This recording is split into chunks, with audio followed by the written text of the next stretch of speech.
Nos tempos mitológicos, há milhares de anos atrás, Atena travou uma guerra impiedosa contra Poseidon, pois ele queria controlar a Terra. O Imperador dos Mares liberou o poder dos oceanos, varrendo todos os guerreiros de Atena. Para Prometeu, era algo inimaginável que Atena fosse derrotada, a única divindade que realmente se importa com a humanidade, aqueles seres que ele tanto aprecia. Portanto, Prometeu confiou o fogo sagrado para que as 88 armaduras fossem forjadas para uma nova geração de cavaleiros. E esses últimos, trajando suas novas vestimentas sagradas, finalmente alcançaram a vitória. Poseidon foi derrotado e sua alma selada na ânfora de Atena. A deusa da sabedoria construiu um santuário para preservar a paz na terra para tempos futuros. Mais consciente do que nunca do perigo do fogo do Olimpo, Prometeu aconselhou Atena a encerrá-lo com a ânfora onde está Poseidon na caverna sagrada de Cotege. E foi por isso que ela deixou 8 cavaleiros encarregados de guardar a cripta. Aqueles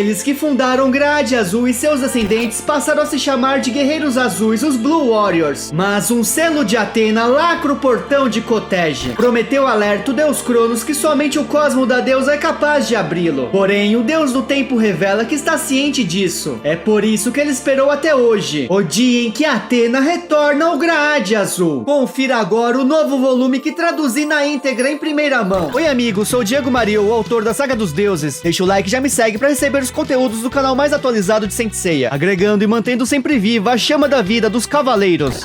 Saint Seiya Time Odyssey Yoga entre Fogo e Gelo, parte 2. Cronos sabe que Saori, a nova reencarnação de Atena, está neste momento a caminho para a Terra do Gelo. Assim como a deusa da era mitológica, cruzou os distantes países da Europa ao norte, onde vivem os súditos do deus Odin. Ela navegou por dias no Oceano Ártico para chegar ao mar da Sibéria Oriental e deve atingir em breve as costas das terras congeladas, onde está o Grade Azul. Se Saori realizou essa longa jornada como a antiga Atena, é porque ela acabou de ganhar, por sua vez, a batalha contra Julian Solo, a nova reencarnação de Poseidon, com a ajuda de seus corajosos cavaleiros. E acompanhada por alguns deles, ela traz de volta Cotege, a ânfora que contém a alma do deus dos mares. É por isso que Cronos pediu a sua quarta hora, Yukiona, para ir até lá, para que ela recupere o fogo divino, assim que Saori reabrir o portão de Cotege. Arthos de Kelp, a 12ª hora, aproveita a oportunidade e informa seu mestre que, pela importância da missão e considerando quão imprevisível é Yukiona, tomou a liberdade de enviar a 6ª e 9ª horas como reforço, bem como 7 de seus leptás. Mas Esponde, a 7ª hora, interrompe Arthos. Acredita que ele não estava muito inspirado, pois 4 desses leptás quase colocaram tudo a perder por se revelarem cedo demais, colocando o exército dos Guerreiros Azuis em alerta. Depois do ocorrido com Dracma, que atacou Atena no Japão, tornou-se um detestável hábito desobedecer às ordens do deus do tempo Cronos. Portanto, Esponde revela que felizmente também enviou alguém para o local, sua melhor leptá. Ela ao menos seguirá as instruções. Arthos se enfurece e deseja que Esponde aprenda com ela e também obedeça às suas ordens. Cronos diz que já basta. Não se importa com as insignificantes brigas dos dois. Apenas o resultado é o que lhe interessa. E acima de tudo, não é uma opção fracassar ou lhe trair. Esponde e Arthos compreendem as palavras de seu senhor. Ele deseja que tragam o fogo sagrado do Olimpo, custe o que custar. O mangá que desenvolvi por 13 anos finalmente está completo e comemora meus 20 anos de carreira. Adquira agora mesmo a história completa em sua edição definitiva, link na descrição. No Palácio Real da cidade de Grade Azul, Saori Kido finalmente chega acompanhada de seus cavaleiros. Ela recebe boas-vindas ao pisar naquele lugar sagrado. Todos estão ajoelhados na presença de Atena. Para Natácia é uma honra recebê-la, e suas humildes vidas estão a serviço da deusa. Se tivessem evitado o roubo da ânfora há 15 anos, Atena não teria que travar essa guerra contra Poseidon. E em nome de todos os Guerreiros Azuis, Alexer pede o seu perdão. Saori se aproxima de seus amigos e pede que se levantem. Todos os habitantes de Grade Azul suportam há milhares de anos as dores do frio que congela as águas daquelas terras. Saori diz a Alexer que se a indiferença do santuário para com seu povo originou um desejo legítimo de estar em outro lugar, a culpa é dela, não dos habitantes de Grade Azul. E se dirige à rainha Natácia. Diante de sua incomparável coragem e lealdade inabalável, cabe a Atena e seus cavaleiros se curvarem. Natácia e seu povo se sentem honrados e tocados por Atena, no mais profundo de seus corações. Saori sorri. Agora precisam colocar a ânfora em seu devido lugar. Todos caminham descendo por uma escada esculpida na rocha. Kotege se encontra sob as fundações do palácio. Somente essa escada pode levá-los até lá. Miro de Escorpião fala para Yoga que é um grande prazer revê-lo. Cisne também sente o mesmo, mas está surpreso que o mestre ancião permitiu sair do santuário. Escorpião lembra que sua casa é uma das mais difíceis de acessar, pois quem quiser invadi-la, primeiro deve lutar contra Mu, Aldebaran, Ayori e Shaka. Portanto, Yoga não deve se preocupar. Porém, Seiya fala para Miro que ele tem a memória curta. Afinal, eles já conseguiram realizar essa façanha. It de Hydra ri da arrogância de Pégaso. E Night de Lobo percebe que as vitórias não tornaram Seiya mais modesto. Mas o jovem alerta que eles não têm moral para falar dele, pois estavam se gabando por terem sido escolhidos para essa missão. It começa a gargalhar. Realmente não pode dizer que Seiya está errado. O garoto que os acompanha está empolgado de estar ao lado de Yoga, o Cavaleiro de Cisne, uma lenda viva. Não pode acreditar em seus olhos. Ele pretende se tornar um guerreiro azul como seu irmão mais velho Alexer. É Tails, e Alexer pede para ele parar de incomodar seus convidados. Natácia finalmente avista o portão para Kotege. O acesso está lacrado pelo selo de Atena. Saori se aproxima e ergue sua mão, queimando seu cosmo divino. Nesse instante, o enorme portão começa a brilhar. O acesso é liberado ao reconhecer o cosmo da deusa e permite que eles pisem no território da caverna sagrada. Atena diz a seus cavaleiros que a guerra contra Poseidon, imperador dos oceanos, enfim terminou. A ânfora que contém o espírito de Poseidon descansará uma vez mais naquele lugar, sob a supervisão dos nobres habitantes de Grade Azul. Agora a paz poderá finalmente reinar sobre a terra. Após Saori colocar a ânfora em seu lugar, Miro fica em alerta. Tem uma estranha sensação de que não estão sozinhos. Do lado de fora do portão, os Leptás de Cronos estão se aproximando. A enviada de Sponde ordena que interfiram agora. Sei está impressionado com a magnífica caverna. É um incrível espetáculo. Tails vê que sua irmã mais velha não mentiu. Jamais viu algo assim. Durante milhares de anos, a natureza esculpiu o gelo para fazer Kotege a mais bela joia das terras nórdicas. Yoga tem uma sensação estranha. Sua armadura parece vibrar depois de entrar naquele lugar, principalmente diante daquela estátua do cisne. Natácia revela que isso é natural. De acordo com as escrituras antigas de seu povo, a estátua foi esculpida por um dos 8 cavaleiros de Atena que fundaram Grade Azul. Ele era chamado de Tyr, o lendário Cavaleiro de Cisne, o primeiro a trajar a armadura de Yoga, e provavelmente ela deve sentir isso. Tails conta que esse cisne era uma lenda no Grade Azul. Alexer revela que na verdade essa estátua foi feita para aprisionar em suas asas o fogo divino que a antiga Atena levou para lá na era mitológica. Yoga se surpreende. De repente os Leptás atacam. Miro grita para todos tomarem cuidado, pois a caverna está desmoronando. O Cavaleiro de Ouro ergue suas mãos e cria uma barreira de cosmo para proteger Atena. Yoga salta protegendo Tails. Alexer cuida de Natácia. Todo o gelo está caindo. Nat e It se aproximam de Saori, que está bem, mas Tails ficou com a perna ferida. Seiya não sabe o que aconteceu. Miro de Escorpião se prepara. Percebe que esse colapso é obra dos 3 intrusos que ousaram invadir o local sagrado de Kotege. Eles estão procurando o fogo divino, mas não conseguem encontrá-lo. Miro fará com que paguem o preço pela audácia. Os Leptás foram descobertos e não têm escolha, terão de lutar. Miro fará com que conheçam as consequências por macular um local consagrado a Atena. Agulha Escarlate! É, meus amigos, estamos vivendo um momento único, repleto de obras oficiais em lançamento por todo o mundo. Além disso, a saga de Zeus se aproxima cada vez mais. No Japão, alguns fãs tiveram acesso antecipado à edição 49 da revista Shonen Champion, a mesma que publicou Next Dimension nos últimos 18 anos. É confirmado que a próxima edição, a número 50 de 14 de novembro, ocorrerá a publicação de um capítulo especial com 8 páginas coloridas. Deverá ser a introdução da nova saga dos Cavaleiros pelas mãos de Masami Kurumada, exatamente como tivemos há 20 anos, na época do lançamento do filme Prólogo do Céu nos cinemas, o primeiro da trilogia cancelada da saga do Olimpo, que contou com a one-shot Sensei Tenkairen Josho Overture Introduction, Saga do Céu, introdução ao prólogo, também com 8 páginas, 100% coloridas pela equipe de animação do filme e com a arte do mestre Kurumada. Naquela ocasião estava prevista após o primeiro filme a saga de Zeus e depois a saga de Cronos. Como Next Dimension equiparou a história ao final do prólogo do Céu, a partir de agora a história é completamente inédita, pois nunca chegou a ser lançada e muito menos adaptada. O título da nova história é Sento Seiyaden Haikyo no Hana, algo como Flor da Ruína. Quais são as suas expectativas para a tão esperada saga de Zeus? Não perca os próximos vídeos dessa épica guerra contra Cronos. Um agradecimento especial aos membros do canal pela força, contribuição e por acreditarem no trabalho, sempre realizado com paixão, que compartilhamos por Saint Seiya desde a época da manchete. Aqui do lado esquerdo tem a playlist da nova saga oficial de Poseidon, Rise of Poseidon, e do outro lado a saga dos deuses, a versão que criei da continuação do prólogo do Céu com os anjos solares de Apolo. Se curtiu o conteúdo, deixa seu like, subscribe, comenta, hashtag Escorpião, muito obrigado. Manda esse vídeo pro seu amigo fã de Cavaleiro.